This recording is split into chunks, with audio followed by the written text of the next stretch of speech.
깜짝. 감히 파출부 주재의 회장 사모님 옷을 망쳐? 당장 무릎 꿇고 빌어! 동창의 한복판, 수백만 원짜리 와인보다 붉게 시어머니의 뺨이 부어올랐습니다.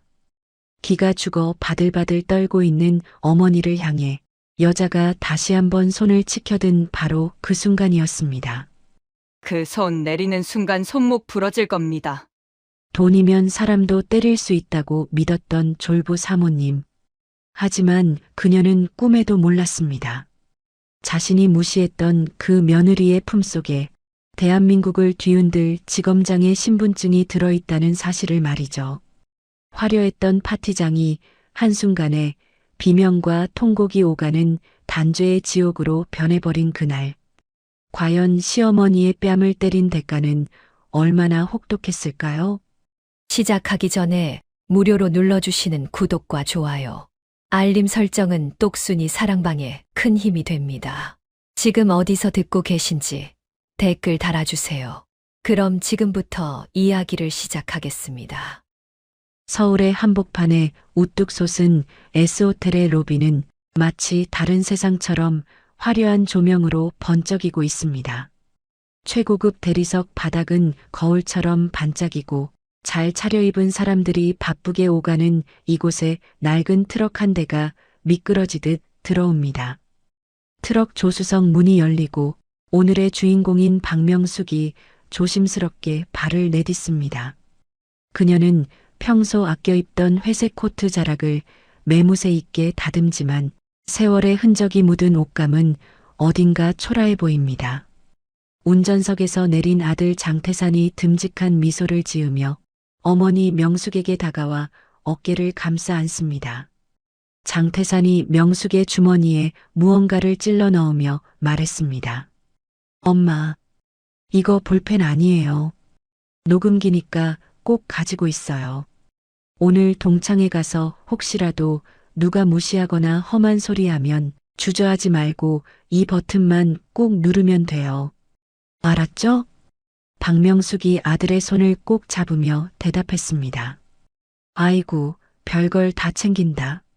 친구들 만나서 밥 한 끼 먹는 건데 무슨 일이 있겠냐? 걱정하지 말고 가서 일해. 혜원이한테도 고맙다고 전해주고. 장태산이 걱정스러운 눈빛으로 명숙의 옷매무새를 만져주며 말했습니다.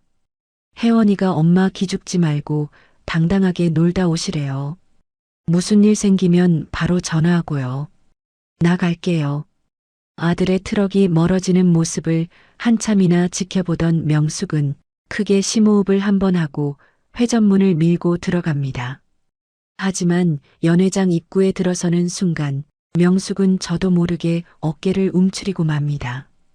동창들은 하나같이 번쩍이는 보석 목걸이에 명품 가방을 들고 서로의 옷을 칭찬하느라 여념이 없습니다. 그 화려한 풍경 속에서 자신의 낡은 구두가 유난히 부끄럽게 느껴진 명숙은 사람들의 눈을 피해 구석진 테이블로 발걸음을 옮깁니다. 그때였습니다. 연회장 중앙에서 호탕하게 웃으며 사람들을 거느리고 있던 최미희가 매의 눈처럼 명숙을 발견하고는 표정을 싹 바꿉니다. 미희는 온몸을 명품 로고가 박힌 옷으로 도배하고 손가락마다 굵은 반지를 낀 채 꼿꼿하게 다가옵니다. 그녀의 얼굴은 잦은 시술로 팽팽하다 못해 부자연스럽게 당겨져 있습니다. 최미희가 과장된 목소리로 손을 휘저으며 소리쳤습니다. 어머, 이게 누구야? 우리 학교 다닐 때 존재감 없던 박명숙 아니니? 아니, 옷차림이 왜 이래? 나는 또 호텔에서 서빙하는 아줌마가 우리 자리에 잘못 앉은 줄 알았네. 주변에 있던 동창들이 미희의 말에 동조하듯 킥킥거리며 웃음을 터뜨립니다. 명숙은 얼굴이 화끈거려 쥐구멍이라도 찾고 싶은 심정입니다. 명숙이 애써 웃음을 지으며 자리에서 일어나려 하자 미희가 명숙의 어깨를 꾹 누르며 자리에 다시 앉힙니다. 최미희가 명숙의 코트 깃을 손가락으로 툭툭 치며 빈정거렸습니다. 어머, 이 코트는 어느 박물관에서 꺼내 입고 왔니? 보풀 일어난 것 좀 봐. 너 남편 죽고 파출부 다닌다더니 정말인가 보구나. 동창회비는 낼 돈 있어서 온 거니? 없으면 내가 대신 내주고. 박명숙이 떨리는 목소리로 고개를 숙이며 대답했습니다. 미희야, 말이 너무 심하다. 나도 회비 내고 당당하게 온 거야. 오랜만에 친구들 보고 싶어서 온 건데 그러지 마라. 명숙의 소심한 반항에 미희의 눈썹이 꿈틀거립니다. 자신이 이 구역의 여왕이라고 생각하는 미희에게 감히 파출부 주제에 말대꾸하는 명숙이 거슬리기 짝이 없습니다. 때마침 웨이터가 다가와 미희의 잔에 붉은 와인을 따르기 시작합니다. 미희는 동창들에게 자신의 재력을 과시하고 싶은 마음에 와인 잔을 든 채 과장된 몸짓으로 웃으며 몸을 흔들어댑니다.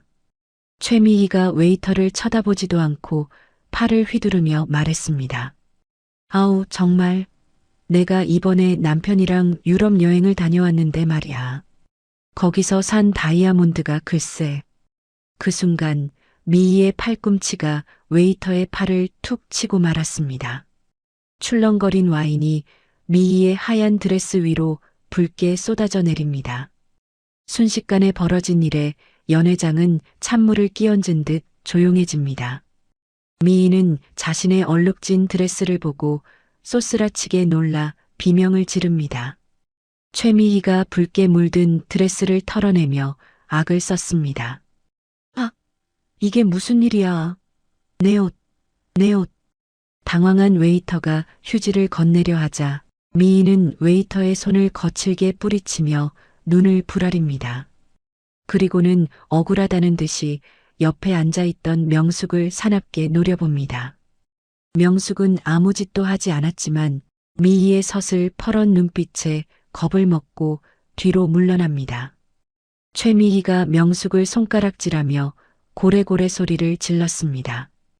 야, 박명숙, 너 지금 일부러 그랬지? 내가 돈 자랑하니까 배 아파서 밀친 거지? 그렇지? 박명숙이 양손을 내저으며 다급하게 대답했습니다. 아니야. 나는 가만히 있었어. 네가 팔을 휘두르다가 그런 거잖아. 왜 생사람을 잡고 그래? 하지만 미희는 명숙의 말을 들으려고도 하지 않습니다. 자신의 실수를 인정하기 싫은 미희는 만만한 명숙을 희생양으로 삼기로 작정한 듯합니다. 주변의 동창들도 미희의 눈치를 보느라 아무도 나서서 말리지 못합니다. 최미희가 명숙의 멱살을 잡을 듯이 다가와 소리쳤습니다. 이게 어디서 발뺌이야? 감히 파출부 주제에 회장 사모님 옷을 망쳐? 이거 이태리에서 공수해온 명품이야. 네가 평생 벌어도 못 갚을 돈이라고. 당장 무릎 꿇고 빌어. 옷값 물어내라고. 박명숙이 억울함에 눈물이 그렁그렁해서 대답했습니다. 내가 왜 빌어? 나는 잘못한 거 없다니까. 돈 많으면 사람 무시해도 되는 거야? 너 정말 너무한다. 명숙의 대꾸에 이성을 잃은 미희는 순간적으로 오른손을 높이 쳐듭니다. 그리고 전 동창이 지켜보는 앞에서 명숙의 뺨을 향해 힘껏 손을 휘두릅니다. 짝! 날카로운 마찰음이 넓은 연회장에 울려 퍼집니다. 명숙은 고개가 획 돌아간 채 바닥에 주저앉고 맙니다. 뺨에는 시뻘건 손자국이 선명하게 남았고 입안이 터졌는지 입가에는 피가 비칩니다. 충격과 모멸감에 명숙은 아무 말도 하지 못한 채 바들바들 떨고만 있습니다. 미희는 분이 풀리지 않는지 씩씩거리며 다시 한번 손을 들어 올립니다. 최미희가 바닥에 쓰러진 명숙을 내려다보며 독설을 퍼부었습니다. 주제 파악도 못하는 게 어디서 눈을 동그랗게 뜨고 대들어? 가정교육을 어떻게 받았길래 이따위야? 못 배운 티를 꼭 내어. 한 대 더 맞아야 정신을 차리지? 미희의 손바닥이 다시 명숙의 얼굴을 향해 날아가는 그 찰나였습니다. 굳게 닫혀있던 연회장의 육중한 문이 쾅 하는 소리와 함께 거칠게 열립니다. 사람들의 시선이 문 쪽으로 쏠립니다. 검은 정장을 단정하게 입은 젊은 여자가 뚜벅뚜벅 걸어 들어옵니다. 화장기 없는 수수한 얼굴이지만 눈빛만큼은 맹수처럼 서늘하게 빛나는 여자, 바로 강혜원입니다. 혜원은 로비에서 기다리다가 열린 문틈으로 들려오는 고함 소리와 익숙한 시어머니의 비명 소리를 듣고 곧장 뛰어들어온 것입니다. 바닥에 주저앉아 뺨을 감싸 쥐고 있는 시어머니와 그 위에서 손을 쳐들고 있는 미희를 본 혜원의 눈에서 불꽃이 튑니다. 혜원은 쓰러진 시어머니를 일으키는 대신 성큼성큼 걸어가 미희의 앞을 가로막습니다. 미희가 혜원의 존재를 눈치채기도 전에 혜원의 손이 번개처럼 뻗어나가 미희의 손목을 낚아챕니다. 그리고 조금의 망설임도 없이 손목을 뒤로 꺾어버립니다. 최미희가 고통에 찬 비명을 지르며 몸을 비틀었습니다. 아, 뭐야? 이거 안 나? 내 팔 부러져. 혜원은 미희의 비명 따위는 들리지 않는다는 듯 잡은 손목에 더욱 힘을 주며 미희를 바닥으로 짓누릅니다. 미희는 고통을 이기지 못해 무릎을 꿇고 맙니다. 동창들은 갑작스러운 상황에 비명도 지르지 못한 채 입을 막고 지켜볼 뿐입니다. 최미희가 혜원을 올려다보며 악을 썼습니다. 너 뭐야? 너 누구길래 남의 잔치에 와서 행패야? 이거 안 나? 경호원 불러. 당장 전염 끌어내.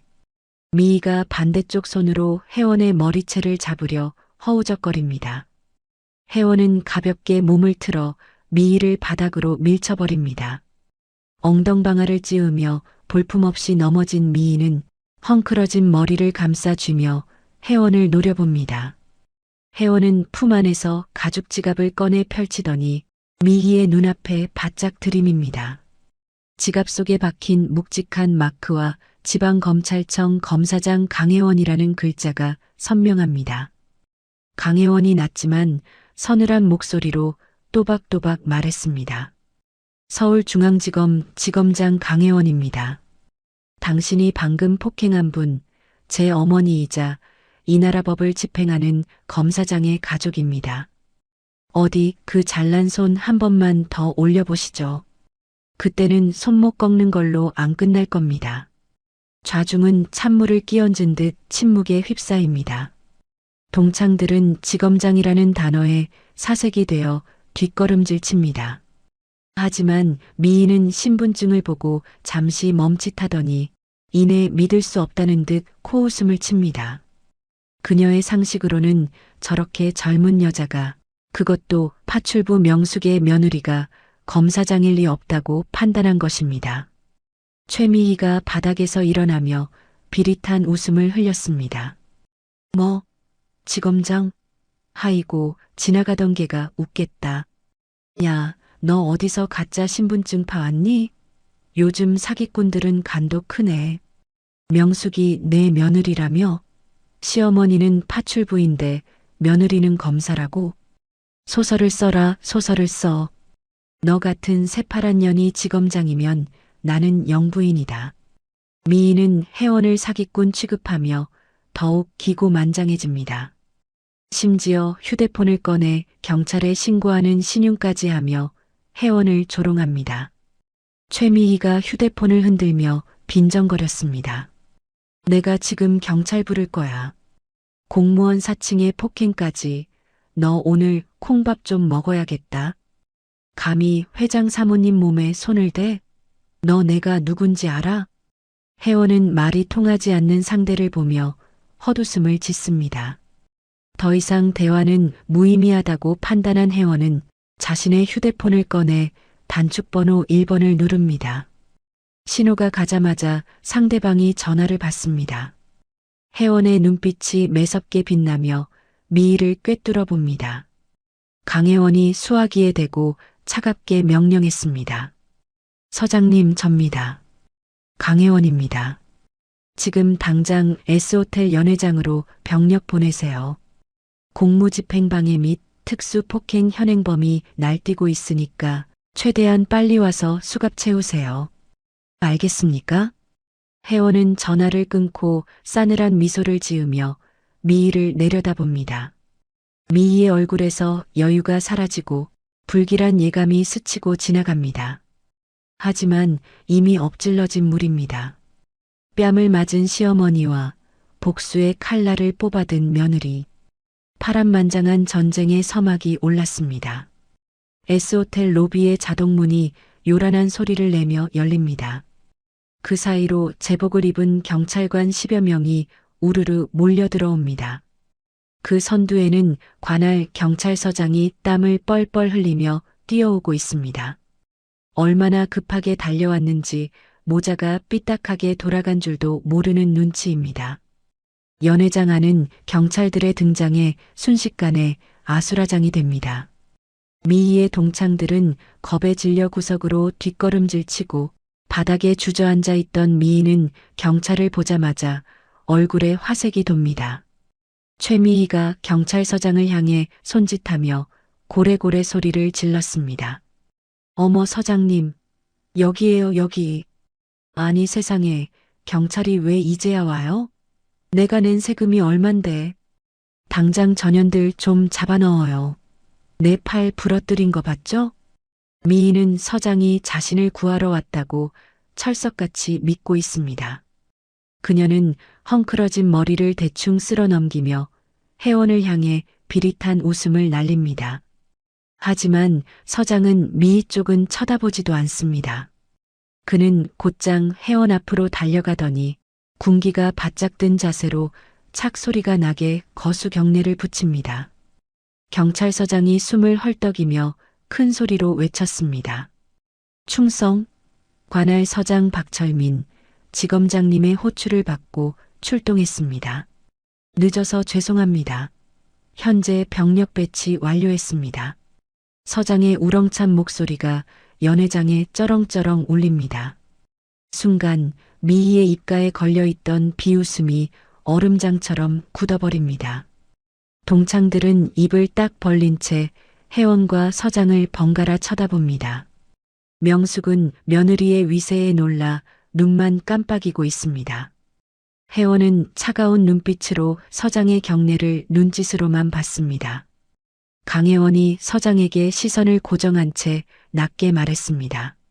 서장님, 관할 구역 치안 관리가 아주 엉망이네요. 대낮에 호텔 연회장에서 폭행 사건이 벌어지고 피해자가 공포에 떨고 있는데 가해자는 반성의 기미가 없습니다. 현장 CCTV 즉시 확보하시고 목격자 진술 하나도 빠짐없이 받으세요. 경찰서장이 식은땀을 닦으며 대답했습니다. 네, 알겠습니다. 즉시 조치하겠습니다. 저기 있는 여자가 가해자입니까? 서장이 손가락으로 미희를 가리키자 경찰관 2명이 미희의 양팔을 잡으러 다가갑니다. 하지만 미희는 여전히 현실을 받아들이지 못하고 있습니다. 그녀의 머릿속에서 파출부 며느리와 지검장이라는 단어는 도저히 연결될 수 없는 모순 덩어리이기 때문입니다. 최미희가 경찰관의 팔을 뿌리치며 발악했습니다. 이거 안 나? 당신들 미쳤어? 내가 누군지 알아? 야, 이 서장놈아. 너 돈 먹었니? 저 어린 년이 지검장이라는 게 말이 돼? 딱 봐도 어디 높으신 분 세컨드나 스폰서 끼고 설치는 꽃뱀이잖아. 공무원 사칭하는 사기꾼이라고. 미희의 막말에 서장의 얼굴이 사색이 됩니다. 현직 지검장을 꽃뱀 취급하다니 제정신이 아니고서는 할 수 없는 말입니다.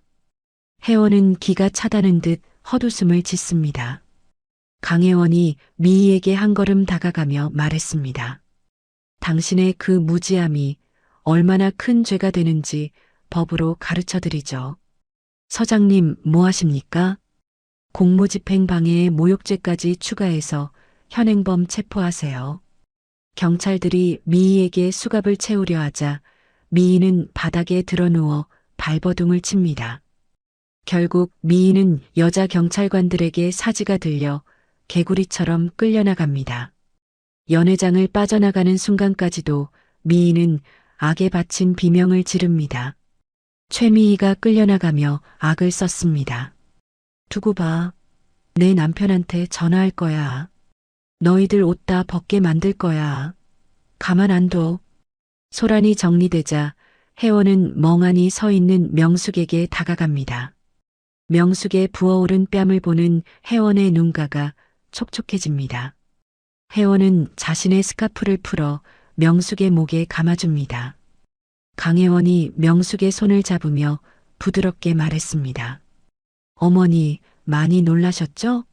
이제 괜찮아요. 제가 늦게 와서 죄송해요. 일단 병원부터 가요. 박명숙이 떨리는 손으로 며느리의 옷소매를 잡으며 말했습니다. 혜원아, 나 때문에 네가 곤란해지는 거 아니냐? 저 여자 남편이 돈이 엄청 많다던데.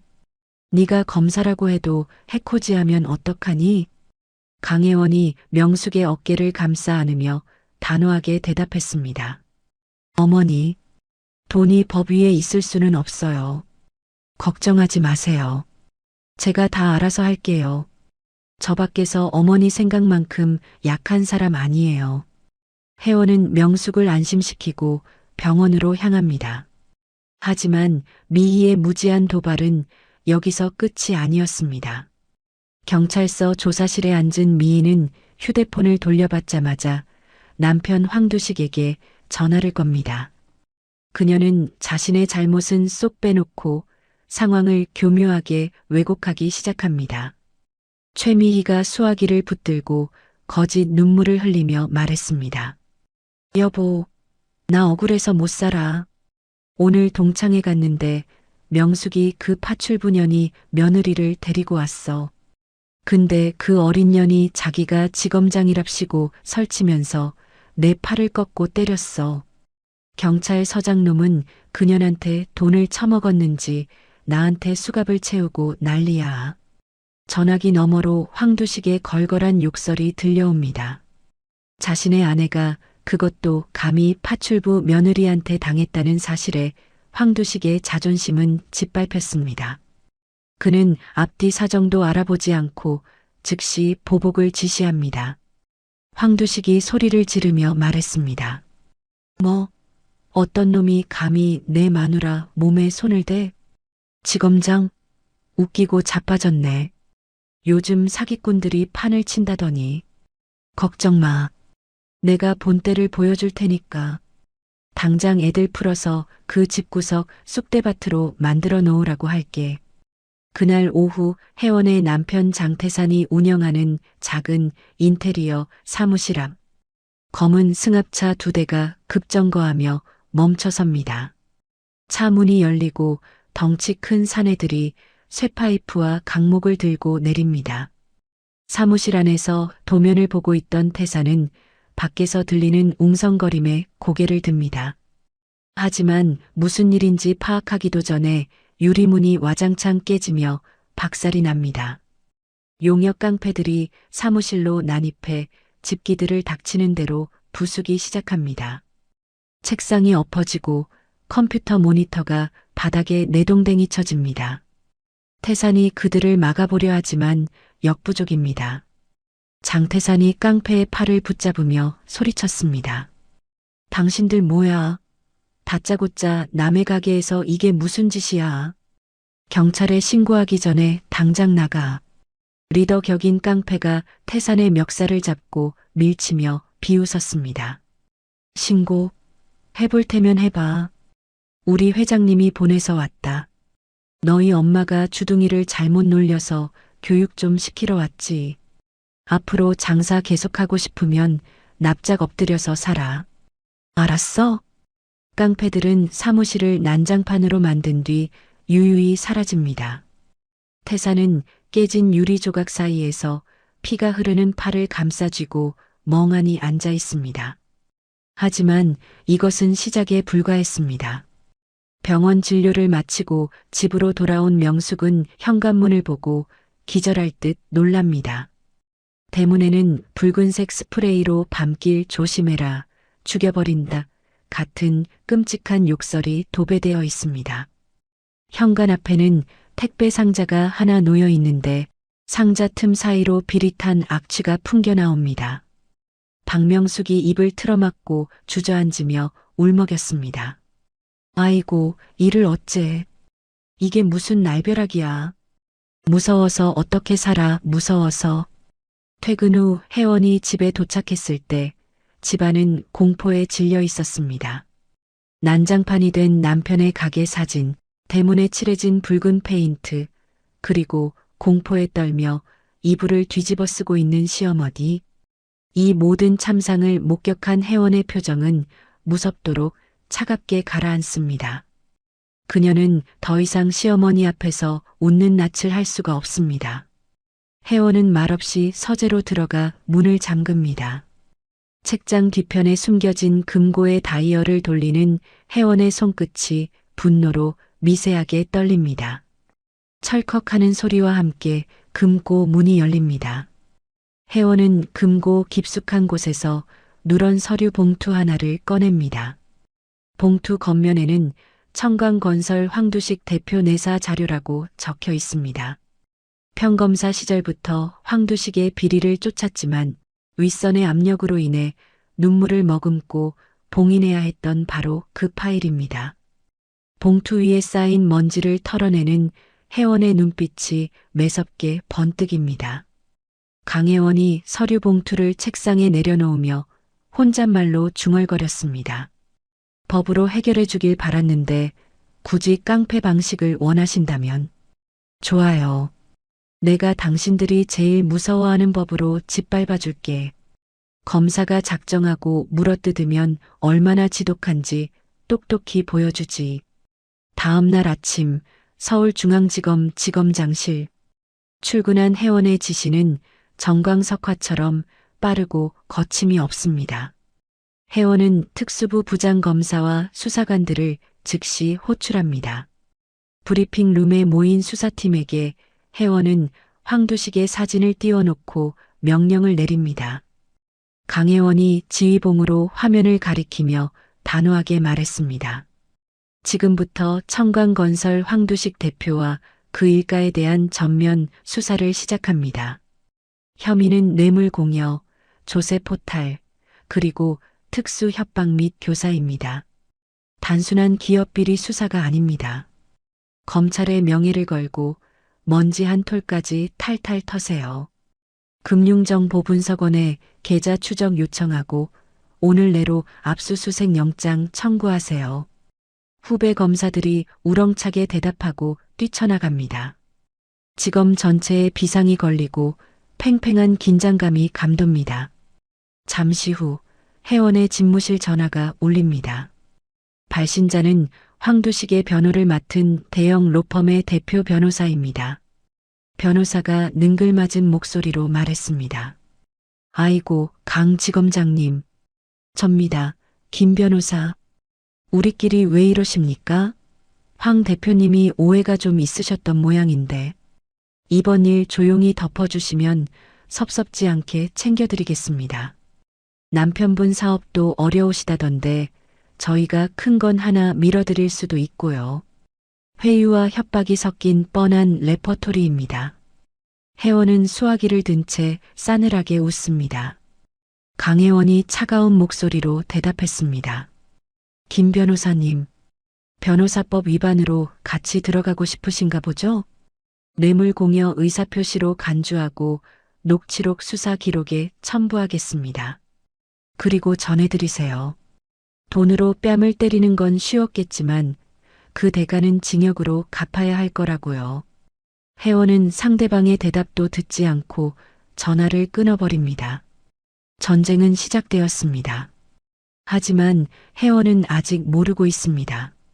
황두식의 뒤에 자신조차 함부로 건드릴 수 없는 거대한 검찰 권력이 버티고 있다는 사실을 말입니다.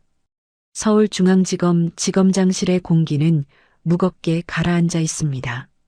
창밖에는 먹구름이 잔뜩 끼어 금방이라도 비가 쏟아질 것 같습니다. 강혜원은 책상 위에 놓인 종이 한 장을 뚫어지게 바라보고 있습니다. 그 종이에는 압수수색 영장 기각이라는 붉은 도장이 선명하게 찍혀 있습니다. 법원이 범죄 혐의가 명백한 사건의 영장을 기각하는 일은 극히 드뭅니다. 혜원은 이것이 단순한 법리적 판단이 아님을 직감적으로 알아챕니다.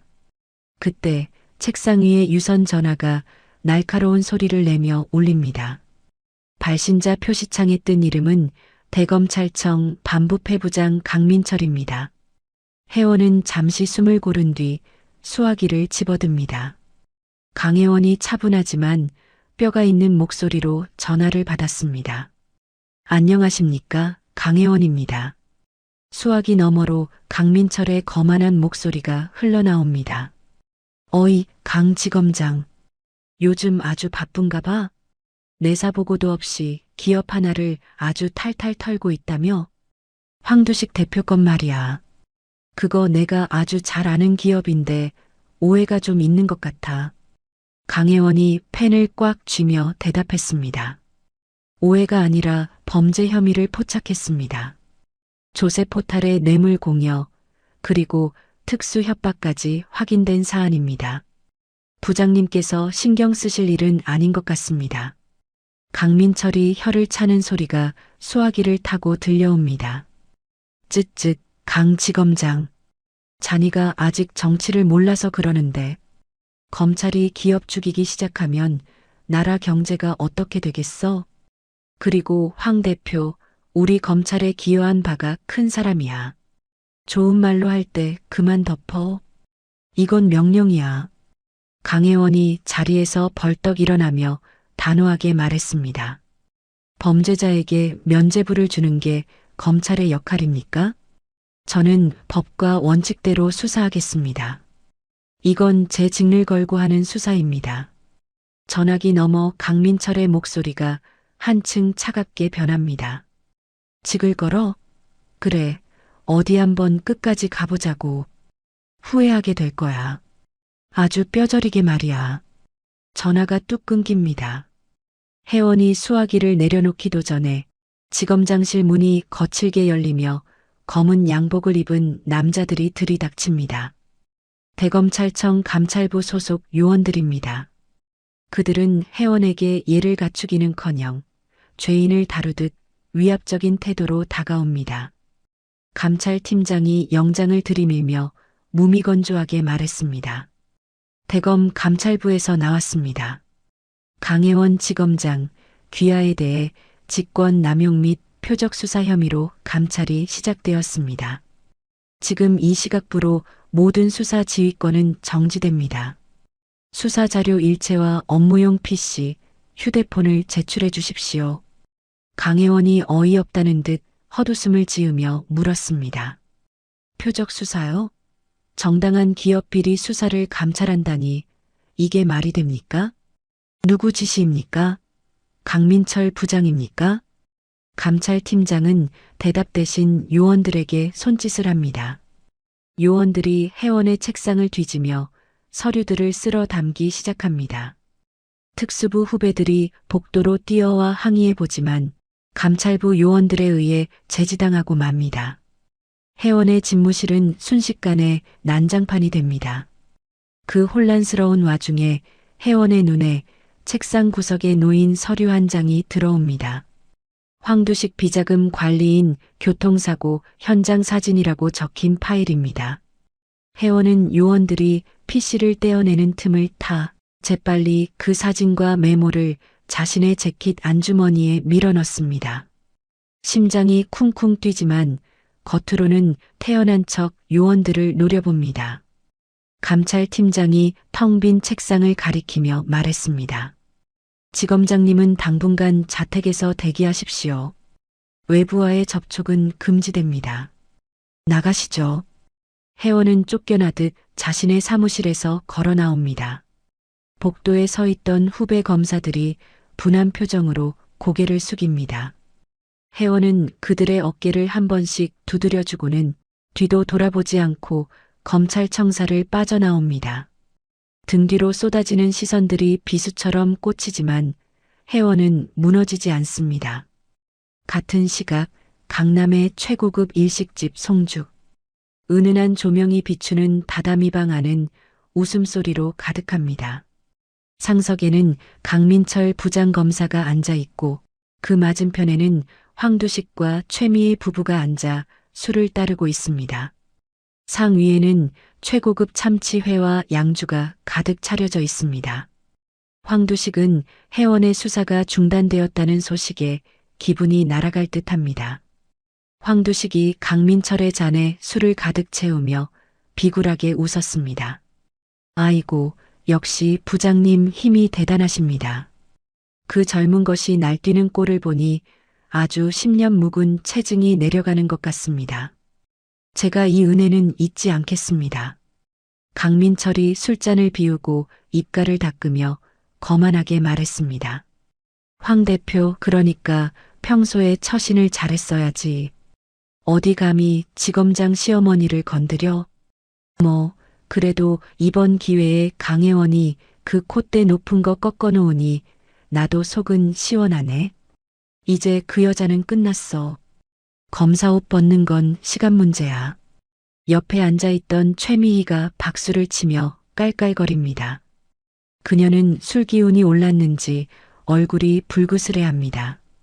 미희는 자신의 남편이 돈으로 권력을 매수하는 이 장면이 자랑스럽기만 합니다. 최미희가 젓가락으로 회를 집어먹으며 빈정거렸습니다. 어머, 부장님 최고예요. 내가 그년 눈빛 볼 때부터 재수가 없더라니. 이제 감옥 갈 일만 남은 건가?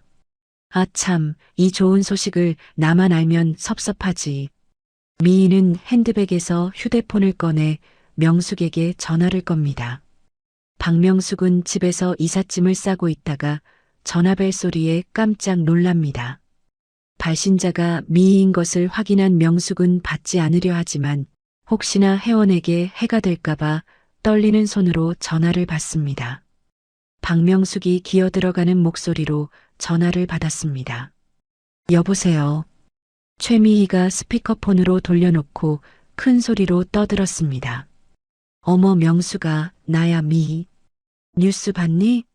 내 며느리 이제 잘리게 생겼다며? 감찰인가 뭔가 받는다던데 그거 감옥 가는 거라며?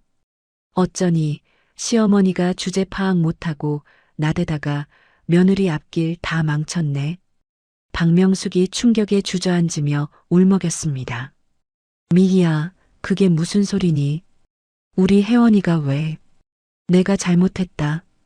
내가 다 잘못했어. 제발 우리 며느리는 건드리지 마라. 최미희가 코웃음을 치며 대답했습니다.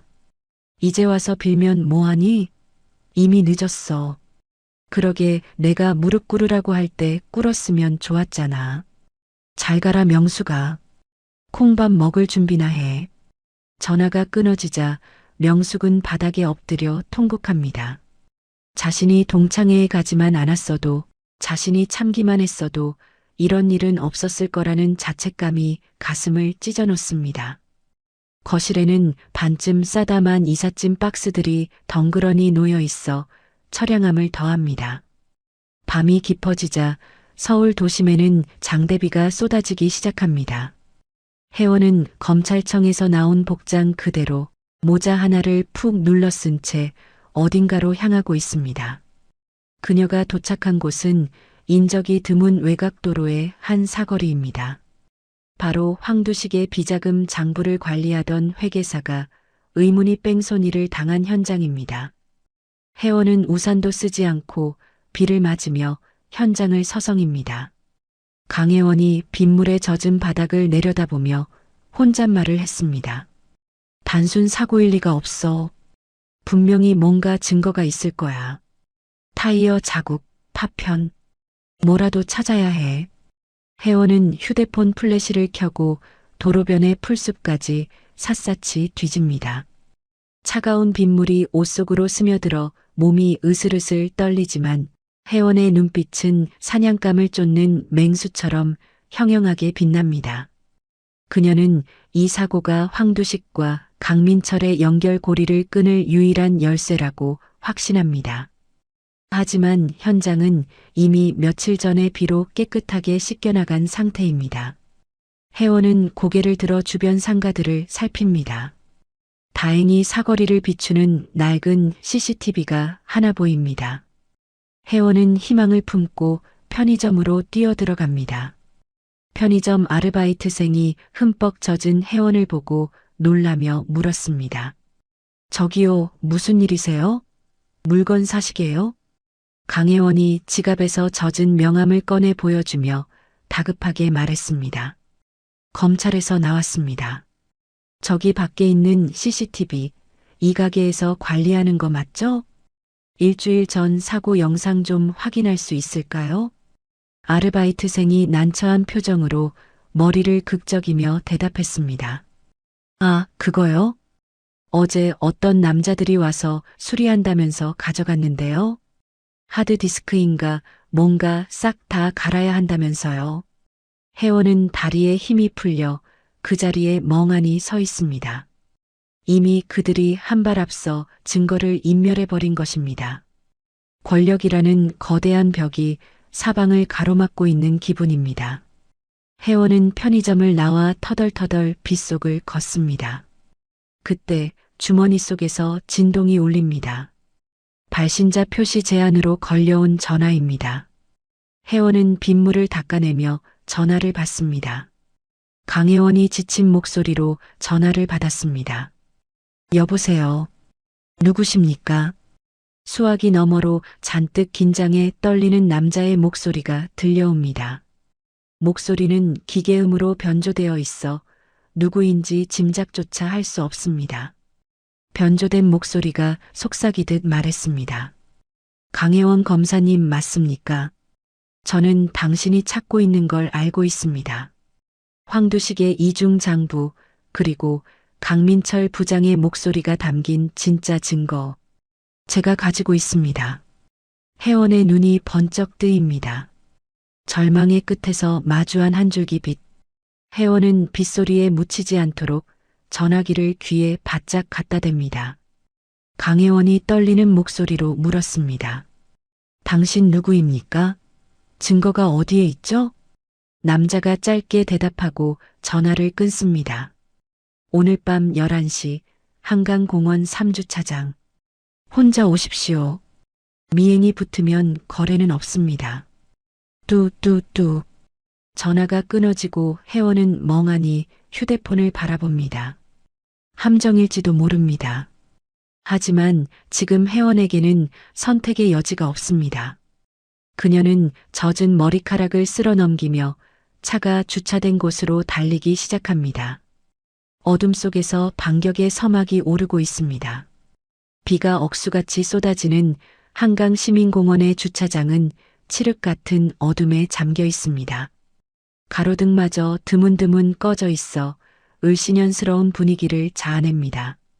강혜원의 자동차가 무릉덩이를 튀기며 구석진 자리에 멈춰섭니다. 와이퍼가 부지런히 움직이지만 퍼붓는 빗줄기를 감당하기엔 역부족입니다. 혜원은 핸들을 꽉 잡은 채 백미러와 사이드미러를 번갈아 확인합니다. 혹시 모를 미행을 경계하는 그녀의 눈빛이 날카롭게 빛납니다. 조수석에는 호신용 3단봉이 놓여 있습니다. 함정일 수도 있다는 생각에 혜원의 심장은 거칠게 요동칩니다. 약속한 시간인 밤 11시가 되자 어둠 속에서 검은 우비를 입은 남자가 절뚝거리며 나타납니다. 남자는 주위를 두리번거리더니 혜원의 차 쪽으로 조심스럽게 다가옵니다. 혜원은 창문을 아주 조금만 내리고 남자를 경계하며 바라봅니다. 남자가 모자를 벗자 빗물에 젖은 헬쑥한 얼굴이 드러납니다. 눈 밑에는 짙은 다크서클이 있고 입가에는 터진 상처가 아물지 않은 채 남아 있습니다. 어딘가 낯이 익은 얼굴입니다. 남자가 떨리는 목소리로 물었습니다. 강혜원 검사님, 맞습니까?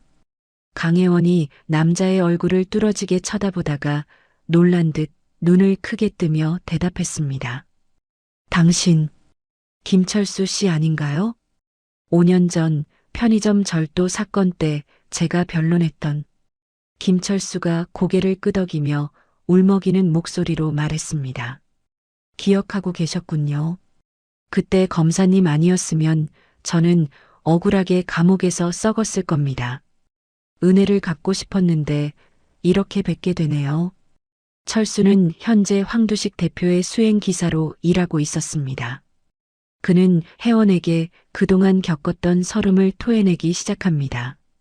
황두식은 철수의 어머니 수술비를 빌려주기로 약속해 놓고는 막상 수술 날짜가 되자 말을 바꾸고 철수를 개 패듯이 팼다고 합니다. 김철수가 빗물과 눈물이 뒤섞인 얼굴을 닦으며 말했습니다. 황 대표 그 사람은 악마입니다. 제 어머니는 결국 수술 시기를 놓쳐서 돌아가셨습니다.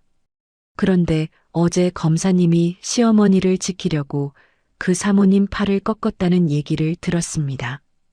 그때 결심했습니다.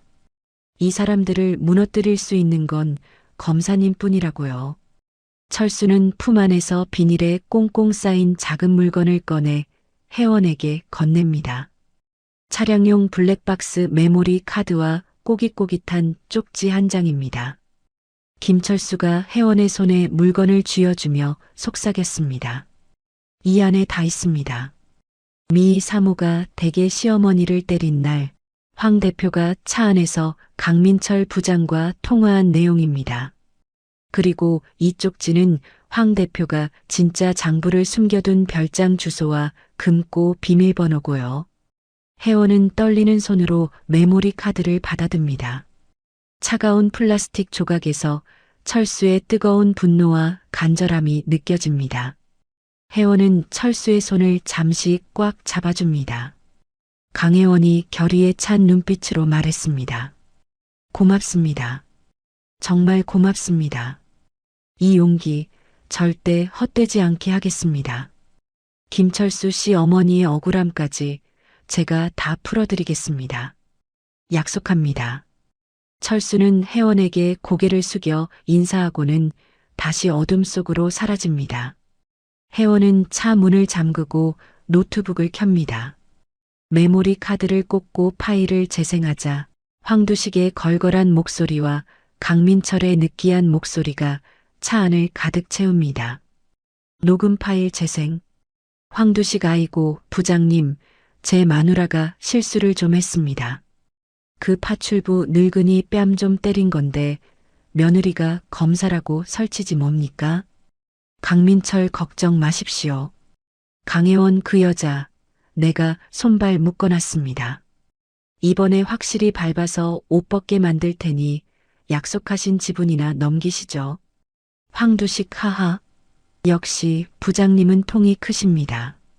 제가 별장 금고에 서류 딱 준비해놨습니다. 주말에 가지러 오시죠. 녹음 파일을 듣는 혜원의 주먹이 부들부들 떨립니다. 단순한 갑질 사건이 아니었습니다. 이것은 검찰 고위 간부와 부패 기업인이 결탁해 힘없는 서민을 짓밟고 법을 유린한 거대한 카르텔이었습니다. 혜원은 노트북을 덮으며 차가운 숨을 내뱉습니다. 이제 공식적인 수사 라인은 믿을 수 없습니다. 혜원은 휴대폰을 꺼내 대학 동기이자 현재 서울지법 영장전담 판사인 박 판사에게 전화를 겁니다. 새벽 1시 서울 시내의 한 허름한 24시 국밥집. 모자를 눌러 쓴 혜원과 뿔테 안경을 쓴 박 판사가 구석진 자리에서 마주 앉습니다. 박 판사는 혜원이 내민 노트북 화면과 쪽지를 번갈아 보며 경악을 금치 못합니다. 박 판사가 안경을 고쳤으며 낮은 목소리로 말했습니다. 혜원아, 이거 진짜냐? 강민철 선배가 정말 이런 짓을. 이거 터지면 검찰청이 아니라 대한민국이 뒤집어질 일이야. 강혜원이 식어버린 국밥은 거들떠보지도 않고 단호하게 말했습니다. 공식 라인으로 영장 청구하면 강민철 귀에 들어가서 증거인멸될 거야. 네가 도와줘야 해. 이건 내 개인적인 복수가 아니야. 법이 살아있다는 걸 보여줘야 해. 박 판사는 잠시 고민하더니 결심한 듯 고개를 끄덕입니다. 그는 가방에서 서류 뭉치를 꺼내 펜을 듭니다. 판사의 펜 끝이 종이 위를 빠르게 스쳐 지나갑니다. 박 판사가 서류에 도장을 쾅 찍으며 회원에게 건넸습니다. 야간 긴급 압수수색 영장이야. 체포 영장도 같이 발부했다. 내 판사직 걸고 끊어주는 거니까 반드시 성공해라. 실패하면 너나 나나 둘 다 끝장인 거 알지? 회원은 영장을 소중하게 품에 안으며 박 판사의 눈을 바라봅니다. 말하지 않아도 알 수 있는 신뢰와 전우애가 오갑니다. 영장을 확보한 회원은 곧바로 휴대폰을 들어 단체 문자를 발송합니다. 수신인은 감찰 때문에 뿔뿔이 흩어졌던 특수부 시절의 믿음직한 후배들입니다. 긴급 소집.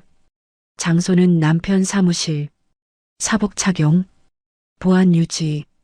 새벽 3시 셔터가 내려진 장태산의 인테리어 사무실. 부서진 집기들이 널려있는 횡한 공간에 5명의 검사와 수사관들이 모여듭니다. 그들은 회원의 문자를 받자마자 자다가도 뛰쳐나온 의리파들입니다. 회원은 칠판에 황두식의 별장 약도를 그리며 작전을 지시합니다. 강혜원이 칠판을 두드리며 비장하게 말했습니다. 목표는 양평에 있는 황두식의 개인 별장입니다. 지하와인 창고 벽 뒤에 비밀 금고가 있습니다. 거기에 정관계 로비 리스트가 담긴 진짜 장부가 있습니다. 강민철 라인이 눈치채기 전에 정광석화처럼 치고 빠져야 합니다. 후배 검사 하나가 주먹을 불끈 쥐며 대답했습니다. 지검장님 기다리고 있었습니다. 저희도 강민철 부장 횡포에 이가 갈리던 참이었습니다. 오늘 아주 끝장을 보시죠. 회원과 팀원들은 태산의 1톤 트럭 짐칸에 몸을 숨기고 양평으로 향합니다. 관용차를 이용하면 동선이 노출될 수 있기 때문입니다. 새벽 안개를 뚫고 달리는 트럭 안에서 회원은 눈을 감고 시어머니의 얼굴을 떠올립니다. 어머니, 조금만 기다리세요. 다 끝났습니다. 동이 트기 직전 황두식의 별장에 도착한 팀원들은 담장을 조용히 넘습니다. 경비원들이 졸고 있는 틈을 타 별장 내부로 진입하는 움직임이 물 흐르듯 매끄럽습니다. 회원은 철수가 알려준 대로 서재의 책장을 밀고 지하로 내려가는 계단을 찾아냅니다. 지하 와인 창고는 서늘한 공기로 가득 차 있습니다. 회원은 벽면을 하나씩 두드려 보다가 소리가 다른 곳을 발견합니다. 그녀가 벽돌 장식을 누르자 지잉하는 소리와 함께 벽이 회전하며 육중한 금고가 모습을 드러냅니다. 강혜원이 철수가 적어준 비밀번호를 누르며 숨을 죽였습니다. 삐, 삐, 삐, 삐, 띠리릭. 경쾌한 기계음과 함께 금고 문이 열립니다.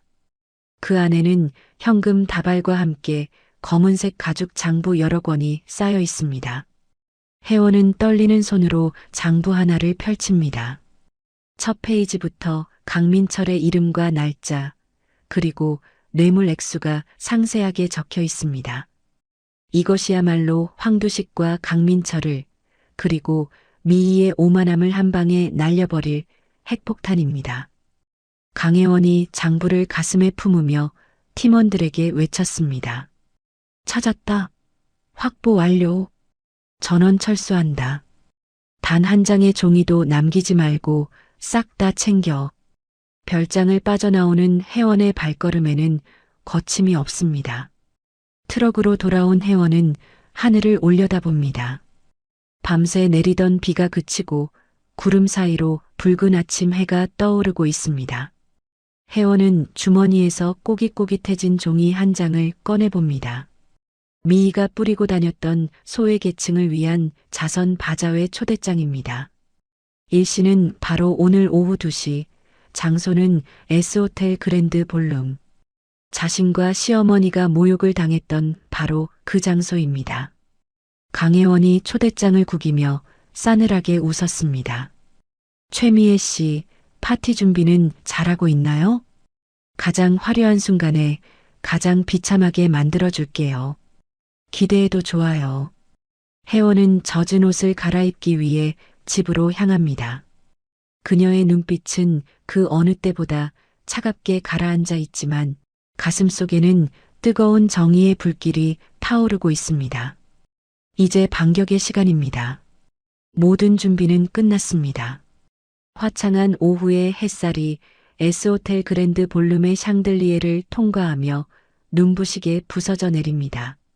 며칠 전 명숙이 뺨을 맞았던 바로 그 장소는 오늘은 소외 계층을 위한 사랑 나눔 자선 바자회라는 현수막으로 화려하게 장식되어 있습니다. 행사장은 정재계 인사들과 취재 기자들로 발 디딜 틈이 없습니다. 테이블마다 놓인 최고급 꽃장식과 샴페인 잔들이 바자회의 목적이 자선인지 과시인지 헷갈리게 만듭니다. 오늘의 주인공인 최미희는 순백의 드레스를 입고 기부 천사 흉내를 내고 있습니다. 그녀의 목에는 명숙을 무시할 때와는 또 다른 알 굵은 진주 목걸이가 걸려 있습니다. 미희는 방송국 카메라 앞에서 우아한 척 손을 모으고 인터뷰를 진행 중입니다. 최미희가 가식적인 미소를 지으며 카메라를 향해 말했습니다. 네, 가진 것을 나누는 기쁨보다 더 큰 행복이 어디 있겠어요? 저희 청광건설은 앞으로도 그늘진 곳에 있는 이웃들을 위해.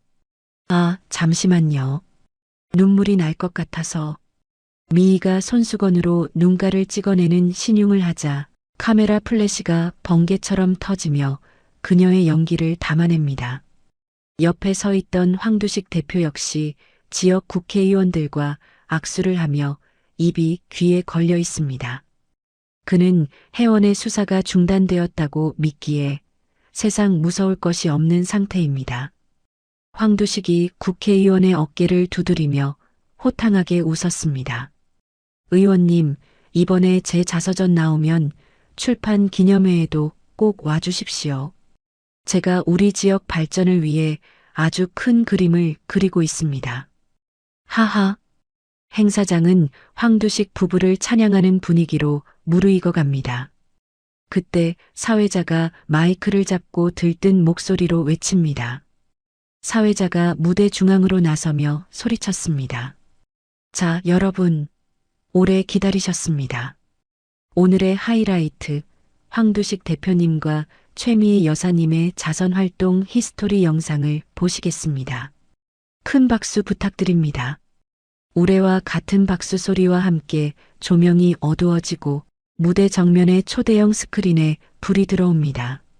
장엄한 음악과 함께 황두식이 연탄 배달을 하는 물론 연출된 사진이 화면에 나타납니다. 사람들이 감탄사를 내뱉으려는 찰나 갑자기 스피커에서 지지직하는 기계음이 터져 나옵니다. 화면이 거칠게 흔들리더니 전혀 다른 영상으로 바뀝니다. 화면 속 배경은 흔들리는 차 안입니다. 황두식의 적나라한 옆얼굴과 맞은편에 앉은 강민철 부장검사의 모습이 선명하게 나타납니다. 행사장은 순식간에 술렁거림으로 가득 찹니다. 영상 속 황두식이 돈 가방을 건네며 말했습니다. 부장님, 이거 받으시고 제 마누라 일 좀 덮어주십시오. 그깟 파출부 늙은이 뺨 좀 때린 게 무슨 대수라고 며느리가 검사라고 설칩니다. 아주 싹을 잘라버려야지 원. 영상 속 강민철이 돈다발을 확인하며 킬킬거렸습니다. 걱정 마십시오. 강혜원 그 여자 내가 감찰 보내서 손발 다 묶었습니다. 이번에 옷 벗기면 약속하신 계열사 지분 넘기시는 겁니다. 충격적인 대화 내용이 고성능 스피커를 타고 호텔 연회장에 쩌렁쩌렁 울려 퍼집니다. 미희의 얼굴은 순백의 드레스보다 더 하얗게 질려버립니다. 황두식은 들고 있던 샴페인 잔을 바닥에 떨어뜨리고 맙니다. 쨍그랑하는 파열음과 함께 장내는 경악과 비명으로 아수라장이 됩니다. 최미희가 무대 위로 뛰어 올라가며 악을 썼습니다. 꺼. 당장 꺼. 저거 안 꺼. 어떤 놈이 장난질이야. 방송실 어디야. 미희가 스크린을 가리키며 발광하는 그 순간 행사장의 메인 게이트인 거대한 양문이 쾅 하고 열립니다. 모든 사람의 시선이 입구로 쏠립니다. 그곳에 강혜원이 서 있습니다. 더 이상 수수한 며느리의 모습이 아닙니다. 칼같이 다림질된 짙은 남색 정장 차림에 가슴에는 대한민국 검사를 상징하는 배지가 번쩍이고 있습니다. 그녀의 뒤로는 푸른색 수사관 점퍼를 입은 대규모 수사팀이 도열해 있습니다. 강혜원이 또각또각 구두 소리를 내며 레드카펫을 밟고 걸어옵니다. 그녀의 걸음걸이에는 한치의 망설임도 없습니다. 좌우로 갈라진 하객들 사이를 뚫고 지나가는 혜원의 눈빛은 단상 위에 있는 황두식과 미희를 정조준하고 있습니다. 혜원은 단상 위로 올라가 멍하니 서 있는 사회자의 손에서 마이크를 뺏어듭니다. 강혜원이 마이크를 잡고 차분하지만 압도적인 목소리로 선언했습니다. 서울중앙지검 지검장 강혜원입니다. 지금 이 시각부로 황두식, 최미애 씨에 대한 법 집행을 시작합니다. 황두식이 혜원을 보고 얼굴이 불그락푸르락해져서 소리쳤습니다. 강혜원, 네가 미쳤구나. 감찰받는 주제에 여기가 어디라고 와. 당장 안 나가? 여보세요. 경호원들 뭐해? 이 여자 끌어내. 경호원들이 혜원 쪽으로 움직이려 하자 혜원의 뒤에 있던 수사관들이 순식간에 경호원들을 제압하고 벽으로 밀어붙입니다. 혜원은 눈 하나 깜짝하지 않고 품 안에서 접힌 종이를 꺼내 펼칩니다. 법원에서 갓 발부받은 따끈따끈한 체포영장입니다. 강혜원이 영장을 황두식의 눈앞에 들이밀며 말했습니다. 피의자 황두식, 뇌물공여, 특정경제범죄 가중처벌법상 횡령 및 조세, 포탈 혐의. 피의자 최미희, 특수폭행, 무고, 그리고 범인 도피교사 혐의. 두 사람을 현행범으로 긴급 체포합니다. 최미희가 믿을 수 없다는 듯 뒷걸음질 치며 비명을 질렀습니다. 체포? 웃기지 마. 우리 남편이 누군지 알아? 강민철 부장님한테 전화해. 여보, 빨리 전화하라고. 황두식은 떨리는 손으로 휴대폰을 꺼내 강민철의 번호를 누릅니다. 하지만 수화기 너머에서는 연결음만 길게 이어질 뿐 아무도 받지 않습니다. 혜원은 그런 황두식을 보며 싸늘하게 비웃습니다. 강혜원이 황두식을 내려다보며 차갑게 말했습니다. 전화 안 받으실 겁니다. 강민철 전 부장, 지금 대검찰청 수사팀에 의해 뇌물수수 혐의로 체포되었습니다. 당신이 건넨 그 돈 가방 그리고 별장 금고에서 나온 장부가 증거가 되었거든요. 장부라는 말에 황두식의 다리가 풀리며 그 자리에 주저앉습니다. 가장 믿었던 구석이자 자신의 목숨줄이었던 비밀 장부가 털렸다는 사실에 그는 모든 것이 끝났음을 직감합니다. 하지만 미희는 여전히 상황 파악을 하지 못한 채 도끼 어린 눈으로 혜원에게 달려듭니다. 최미희가 손톱을 세우며 혜원의 얼굴을 향해 달려들었습니다. 이 인연이 네가 뭔데 우리를 잡아? 가짜 주제에 어디서 감히. 미희의 손이 혜원의 얼굴에 닿기 직전 혜원은 반사적으로 미희의 팔을 쳐내고 그녀의 어깨를 잡아 제압합니다. 그리고 미희의 귀에 대고 마이크를 통해 행사장의 모든 사람이 들을 수 있도록 낮게 의졸입니다. 강혜원이 미희의 눈을 똑바로 쳐다보며 말했습니다. 당신이 식당 아줌마라고 무시하며 뺨을 때렸던 그분. 저에게는 목숨보다 소중한 어머니이자 가족입니다. 당신은 돈으로 사람의 급을 나눴지만 법은 당신을 그저 죄수번호로 부를 겁니다. 이제 그 화려한 드레스 벗고 수의로 갈아입을 시간입니다. 혜원의 신호에 따라 여성 수사관 2명이 미희에게 다가와 팔을 꺾고 수갑을 채웁니다. 철커덕하는 차가운 금속음이 정적을 깹니다. 황두식 역시 건장한 수사관들에게 양팔이 잡힌 채 은팔찌를 차게 됩니다. 현장에 있던 수십 명의 기자들이 이 극적인 순간을 놓치지 않고 셔터를 눌러댑니다. 찰칵, 찰칵, 찰칵. 눈부신 플래시 세례가 범죄자들의 최후를 비춥니다. 최미희가 끌려나가며 발악하듯 소리쳤습니다. 이거 나. 이거 안 나. 내가 누군지 알아? 나는 청광건설 사모님이야. 너희들 다 죽여버릴 거야. 미희의 비명은 행사장의 웅성거림 속에 묻혀버립니다. 혜원은 연행되는 두 사람의 뒷모습을 보며 긴 한숨을 내쉽니다. 그동안 억눌러왔던 분노와 긴장이 한꺼번에 풀리는 기분입니다. 그때 행사장 구석 기둥 뒤에서 이 모든 광경을 지켜보고 있던 두 사람이 보입니다. 남편 태산과 시어머니 명숙입니다. 태산은 어머니를 부축하며 혜원을 향해 엄지를 치켜 세웁니다. 명숙은 입을 틀어막은 채 하염없이 눈물을 흘리고 있습니다. 혜원은 단상을 내려와 기자들을 물리치고 명숙에게 다가갑니다. 주변의 시선은 아랑곳하지 않고 대한민국 지검장 강혜원은 자신의 시어머니 앞에 섭니다. 그리고 허리를 깊숙이 숙여 정중하게 인사합니다. 강혜원이 명숙의 손을 잡으며 떨리는 목소리로 말했습니다. 어머니, 늦어서 죄송해요. 이제 다 끝났어요. 아무도 어머니 무시 못해요. 박명숙이 며느리를 와락 끌어안으며 울음 섞인 목소리로 대답했습니다. 아이고, 우리 혜원이. 나 때문에 고생해서 어쩌니. 고맙다, 정말 고맙다. 나는 네가 다칠까봐 얼마나 조마조마했는지 모른다. 강혜원이 어머니의 등 토닥이며 미소 지었습니다. 가족을 건드리는 건 못 참죠. 저 어머니 며느리잖아요. 태산이 혜원의 어깨를 감싸며 붉어진 눈시울로 말했습니다. 혜원아, 진짜 멋있다. 우리 마누라 최고다. 세 사람을 둘러싼 기자들이 이 감동적인 장면을 카메라에 담습니다. 악인은 처단되고 정의는 바로 섰으며 가족의 사랑은 더욱 단단해졌습니다. 호텔 로비를 빠져나가는 혜원의 발걸음은 그 어느 때보다 가볍습니다.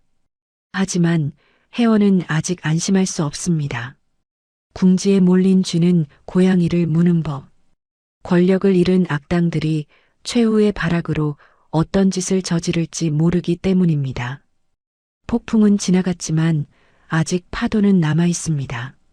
황두식과 최미희가 체포된 다음 날 아침, 서울 서초동에 위치한 대한민국 최대 로펌 태양의 대회의실은 무거운 침묵에 잠겨 있습니다. 최고급 양복을 입은 변호사 10여 명이 심각한 표정으로 머리를 맞대고 있습니다. 그들 앞에 대형 모니터에는 어제 자선 바자회에서 미희가 연행되는 장면이 정지 화면으로 떠 있습니다. 수석 변호사가 안경을 고쳤으며 레이저 포인터로 화면을 가리킵니다. 수석 변호사가 싸늘한 미소를 지으며 말했습니다. 자, 다들 주목하세요. 법리 싸움으로 가면 우리가 백전백패입니다. 증거가 너무 명백해요. 뇌물, 횡령, 폭행, 빠져나갈 구멍이 없습니다. 하지만 재판은 법정에서만 하는 게 아니죠. 우리는 여론재판으로 판을 뒤집습니다. 변호사들은 고개를 끄덕이며 노트북을 두드리기 시작합니다. 그들의 전략은 명확합니다. 강혜원 지검장을 정의의 사도에서 권력을 남용한 페르나로 추락시키는 것입니다. 잠시 후 편집팀에서 가공한 영상 하나가 화면에 재생됩니다. 바로 S호텔 동창회 사건의 CCTV 영상입니다. 하지만 영상은 교묘하게 편집되어 있습니다. 미희가 명숙의 뺨을 때리는 장면은 싹둑 잘려나갔고 혜원이 미희의 팔을 꺾고 밀치며 위협하는 장면만 클로즈업되어 반복됩니다. 소리도 제거되어 혜원의 표정이 더욱 표독스럽게 보입니다. 수석 변호사가 만족스러운 듯 고개를 끄덕이며 지시했습니다. 좋아요. 딱 이 부분만 잘라서 언론사에 뿌리세요. 제목은 자극적일수록 좋습니다. 시어머니 복수한다고 민간인 팔 꺾은 조폭 검사 어떻습니까? 인터넷 댓글 알바 팀도 지금 바로 투입하세요. 불과 1시간 뒤 대한민국 인터넷 포털 사이트는 발칵 뒤집힙니다. 단독 입수라는 타이틀을 단 기사들이 실시간 검색어를 점령합니다. 충격. 강혜원 지검장 호텔에서 60대 여성 무차별 폭행.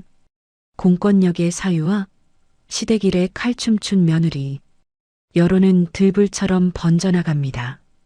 어제까지만 해도 혜원에게 환호했던 대중들은 편집된 영상 속 혜원의 폭력적인 모습에 배신감을 느끼며 등을 돌립니다. 검찰청사 앞은 아수라장입니다. 수백 명의 유튜버와 기자들이 몰려와 혜원의 출근길을 막아섭니다. 혜원의 관용차가 정문을 통과하려 하자 계란과 밀가루가 차창으로 날아듭니다. 차 안에 앉아있는 혜원은 굳게 입을 다문 채 앞만 응시합니다. 하지만 흔들리는 눈동자까지 감출 수는 없습니다. 운전석에 앉은 수사관이 백미러를 보며 걱정스럽게 말했습니다. 지검장님, 상황이 심상치 않습니다. 일단 후문으로 돌아가시는 게 좋겠습니다. 로펌 놈들이 아주 작정을 하고 덤비는 것 같습니다. 강혜원이 무릎 위에 주먹을 꽉 쥐며 담담하게 대답했습니다. 아니요. 정문으로 갑니다. 피하면 인정하는 꼴이 됩니다. 저는 부끄러울 게 없습니다. 혜원이 차에서 내리자마자 플래시 세례가 기관총처럼 쏟아집니다. 마이크가 혜원의 얼굴을 찌르듯이 들이닥칩니다. 기자가 혜원의 앞을 가로막으며 소리쳤습니다. 지검장님, 영상 보셨습니까? 힘없는 노인을 폭행하신 게 사실입니까? 시어머니가 맞았다고 해서 지검장이 직접 보복 폭행을 해도 되는 겁니까? 강혜원이 기자를 똑바로 쳐다보며 단호하게 말했습니다. 영상은 악의적으로 편집되었습니다. 저는 폭행을 막고 정당방위를 했을 뿐입니다. 진실은 법정에서 밝혀질 겁니다. 하지만 혜원의 해명은 성난 군중들의 고함 소리에 묻혀버립니다. 물러나라. 강혜원 구속하라. 시위대가 던진 물병이 혜원의 어깨를 맞고 튀어나갑니다. 경호원들이 간신히 길을 터주어 혜원은 청사 안으로 피신합니다. 하지만 내부의 적들도 기다렸다는 듯 움직입니다. 법무부는 여론 악화를 핑계로 즉각적인 징계 절차에 착수합니다. 혜원이 집무실에 도착하자마자 팩스로 공문 한 장이 도착합니다. 직무정지 및 자택 대기 발령 명령서. 혜원은 허탈한 표정으로 명령서를 내려놓습니다. 수족과 같던 수사팀도 모두 해체되어 뿔뿔이 흩어졌다는 보고가 들어옵니다. 그날 오후 구치소에 수감되었던 최미희는 꾀병을 부려 병원으로 이송됩니다. 그녀는 호화로운 1인실 병실에서 환자복을 입고 목에 깁스를 한 채 쇼를 준비합니다. 로펌에서 섭외한 방송사 카메라가 병실로 들어옵니다. 미희는 침대에 힘없이 기대어 세상에서 가장 불쌍한 표정을 짓습니다. 최미희가 휴지로 눈물을 찍어내며 가련하게 말했습니다. 제가 무슨 힘이 있겠어요. 그냥 동창회에서 말다툼 좀 한 건데 갑자기 검사 며느리가 들어와서 제 팔을 비틀고 아이고 지금도 팔이 욱신거려서 잠을 못 자요. 전치 4주 진단받았어요. 저 정말 무서워서 못 살겠어요. 방송은 미희의 거짓 눈물을 클로즈업하며 감성적인 자막을 내보냅니다. 권력 앞에 짓밟힌 소시민의 눈물. 이 인터뷰가 방송되자 여론은 걷잡을 수 없이 악화됩니다. 청와대 국민청원 게시판에는 살인 검사 강혜원을 파면하라는 청원이 올라오고 순식간에 20만 명의 동의를 얻습니다. 혜원은 철저하게 고립무원의 처지가 됩니다. 혜원의 아파트 현관 앞은 기자들이 진을 치고 있어 감옥이나 다름없습니다. 거실에는 무거운 침묵만이 흐릅니다. 명숙은 소파에 웅크리고 앉아 휴대폰으로 기사 댓글을 읽고 있습니다. 저런 며느리 둔 시어머니도 똑같은 인간이다. 노인네가 교육을 어떻게 시켰길래. 입에 담기 힘든 악플들을 보며 명숙의 손이 사시나무 떨듯 떨립니다. 가슴이 꽉 막힌 듯 숨을 쉬기가 힘듭니다. 박명숙이 가슴을 치며 혼잣말을 했습니다.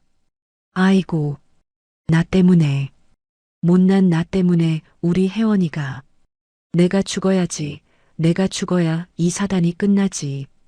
방 안에서 나온 혜원은 어머니의 모습을 보고 가슴이 미어집니다. 자신이 받는 비난은 견딜 수 있지만 가족이 고통받는 것은 견디기 힘듭니다. 혜원은 명숙에게 다가가 휴대폰을 뺏어듭니다. 강혜원이 애써 밝은 목소리로 말했습니다. 어머니, 이런 거 보지 마세요. 다 가짜예요.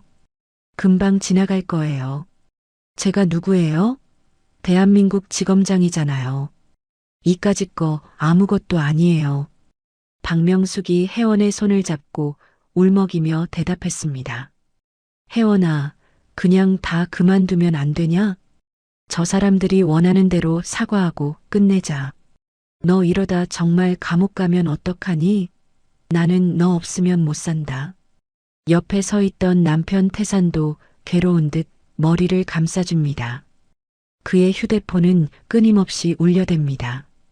거래처들이 줄줄이 계약을 해지하겠다고 통보해오는 전화입니다. 가족의 일상은 완전히 파괴되었습니다.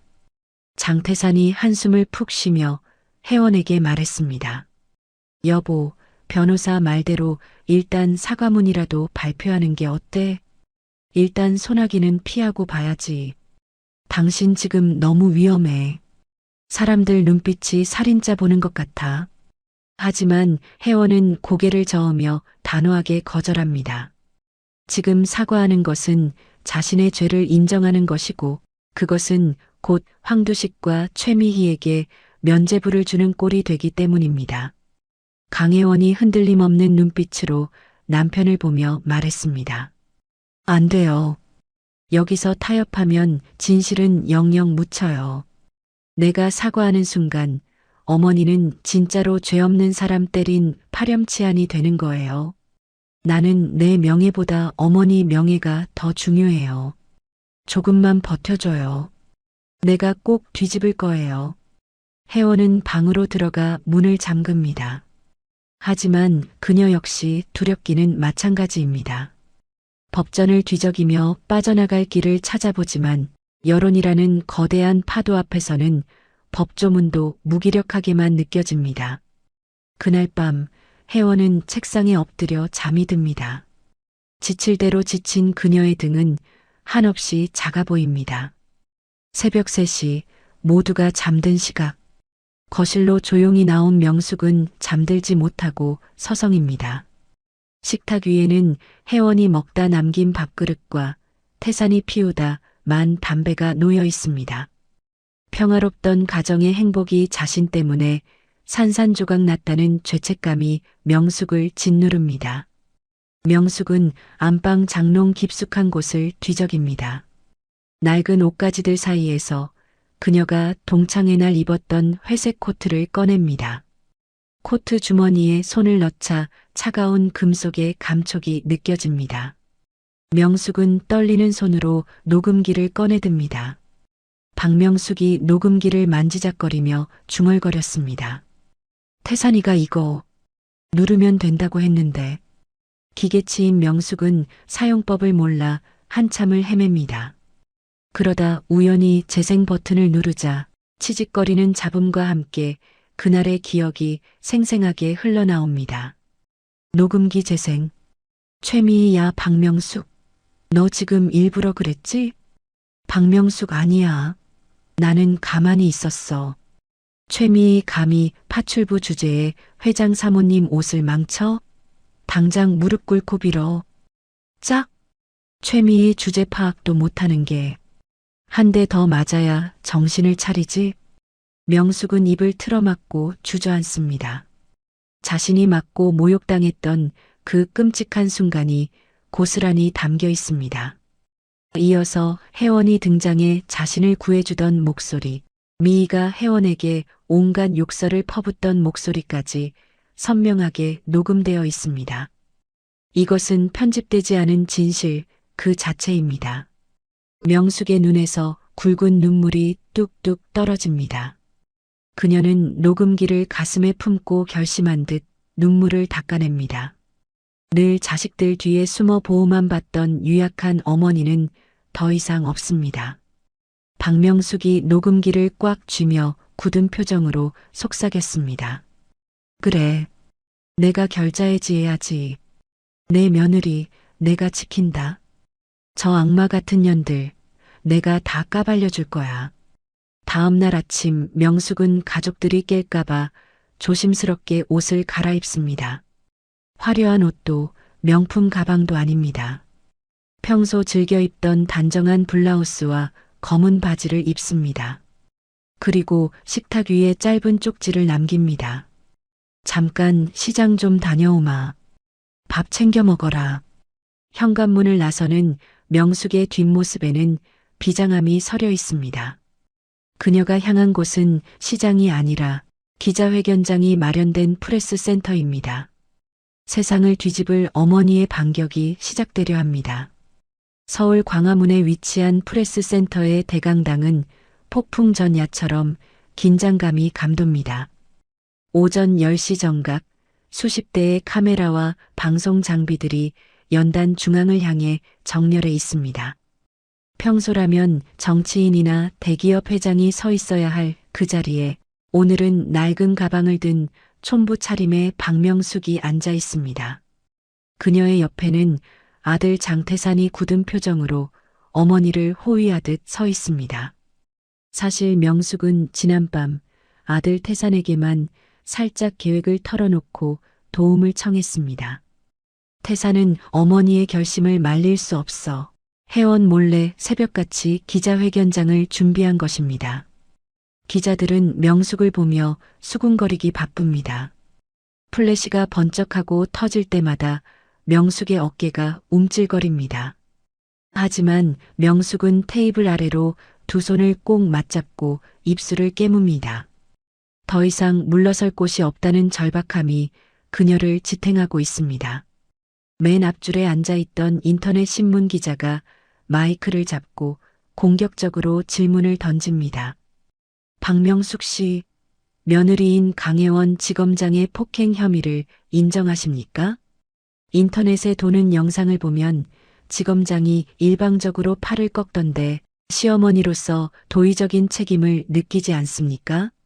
질문이라기보다는 비난에 가까운 말이 쏟아지자 여기저기서 카메라 셔터 소리가 요란하게 터집니다. 명숙은 마른 침을 꿀꺽 삼키고 마이크를 두 손으로 잡습니다. 떨리는 목소리지만 눈빛만은 또렷하게 정면을 응시합니다. 박명숙이 마이크에 입을 가까이 대고 말했습니다. 기자, 양반, 그리고 국민 여러분. 제 며느리는 깡패가 아닙니다. 그 아이는 그저 힘없는 시어머니가 맡고 있는 걸 보고 가족을 지키려고 뛰어들었을 뿐입니다. 장내가 웅성거리기 시작합니다. 증거 있습니까? 라는 고함 소리가 들려옵니다. 명숙은 주머니에서 볼펜 모양의 녹음기를 꺼내듭니다. 투박한 손가락이 재생 버튼을 찾아 꾹 누릅니다. 취직하는 잡음과 함께 S호텔 연회장의 상황이 고성능 스피커를 통해 흘러나옵니다. 녹음기 재생. 최미희야 박명숙. 너 지금 일부러 그랬지? 내가 돈 자랑하니까 배 아파서 밀친 거지? 박명숙 아니야. 나는 가만히 있었어. 네가 팔을 휘두르다가 그런 거잖아. 최미희 감히 파출부 주제에 회장 사모님 옷을 망쳐? 당장 무릎 꿇고 빌어. 짝! 하는 날카로운 타격음. 최미희 주제 파악도 못하는 게 한 대 더 맞아야 정신을 차리지. 녹음된 소리는 너무나도 생생합니다. 뺨을 때리는 소리가 행사장에 울려 퍼지자 웅성거리던 기자들이 일순간 입을 다뭅니다. 이어서 혜원이 등장해 제 어머니입니다라고 말하는 목소리와 미희가 가짜 주제에 돈이면 다 되라며 온갖 욕설을 퍼붓는 내용까지 가감없이 재생됩니다. 편집된 영상에서는 볼 수 없었던 사건의 전말이 적나라하게 드러나는 순간입니다. 녹음이 끝나자 장내는 찬물을 끼얹은 듯 정적에 휩싸입니다. 명숙은 눈물을 뚝뚝 흘리며 호소합니다. 박명숙이 울먹이며 소리쳤습니다. 들으셨습니까? 이게 진실입니다. 제 며느리는 권력을 휘두른 게 아니라 돈이면 사람도 때려도 된다고 믿는 저 사람들한테서 저를 구한 겁니다. 평생 파출부하면서 무시당하고 살았지만 며느리한테 이런 누명은 못 씌웁니다. 우리 혜원이는 국민 여러분을 지키는 진짜 검사입니다. 명숙의 절규가 끝나자마자 기자회견장 뒷문이 열리며 10여 명의 사람들이 피켓을 들고 들어옵니다. 황두식 대표의 운전기사였던 김철수와 청광건설로부터 공사 대금을 떼인 하청업체 사장들입니다. 그들은 명숙의 뒤로 걸어 나와 병풍처럼 섭니다. 김철수가 마이크를 잡고 울분을 토했습니다. 황두식 대표는 제 어머니 수술비까지 떼먹고 저를 개처럼 부렸습니다. 그런 저를 도와준 건 강혜원 검사님이었습니다. 강 검사님은 약자들의 편이었습니다. 제발 마녀사냥을 멈춰 주십시오. 로펌 태양 측 변호사들이 뒤늦게 사태를 파악하고 회견장으로 난입하려 합니다. 이거 뭐야? 당장 중단시켜. 방송 꺼. 양복 입은 남자들이 단상으로 뛰어들려 하지만 지켜보던 시민들과 유튜버들이 인간띠를 만들어 그들을 막아섭니다.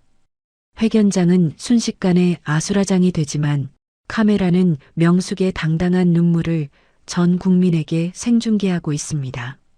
같은 시각 혜원의 아파트 거실. 지난밤 뜬 눈으로 밤을 지새우다 깜빡 잠이 들었던 혜원은 텅 빈 집안의 정적에 놀라 잠에서 깹니다. 식탁 위에 놓인 밥 챙겨 먹어라는 쪽지를 보고 불안감을 느낀 혜원은 급히 TV를 켭니다. 화면 가득 어머니 명숙의 얼굴이 클로즈업 되어 나옵니다. 혜원은 자리에 털썩 주저앉고 맙니다. 화면 속 명숙은 평소에 겁많고 여린 모습이 아닙니다. 자식을 지키기 위해 세상과 맞서 싸우는 강인한 투사입니다. 혜원은 TV 화면을 어루만지며 하염없이 눈물을 쏟습니다. 강혜원이 흐느끼며 혼잣말을 했습니다. 어머니, 바보같이 거기가 어디라고 나가셨어요. 저 같은 게 뭐라고. TV 화면 하단에는 실시간 뉴스 댓글 반응이 자막으로 흐릅니다. 불과 몇 시간 전만 해도 악플로 도배되었던 여론은 180도 뒤집혔습니다. 강혜원 검사님 죄송합니다. 효녀 검사 응원합니다. 최미희 황두식 구속하라. 순식간에 혜원은 국민 영웅이 되고 황두식 일가는 공공의 적으로 전락합니다. 혜원은 눈물을 닦아내고 자리에서 벌떡 일어납니다. 어머니가 저렇게 용기를 냈는데 자신이 방구석에 숨어 있을 수는 없습니다. 혜원은 드레스룸으로 들어가 정복을 꺼냅니다. 구겨진 마음을 다리듯 제복의 깃을 빳빳하게 세우고 단추를 잠급니다. 거울 속에 비친 혜원의 눈빛은 다시 예전의 총기 어린 저승사자로 돌아와 있습니다. 강혜원이 현관을 나서며 나직하게 은조렸습니다. 기다려.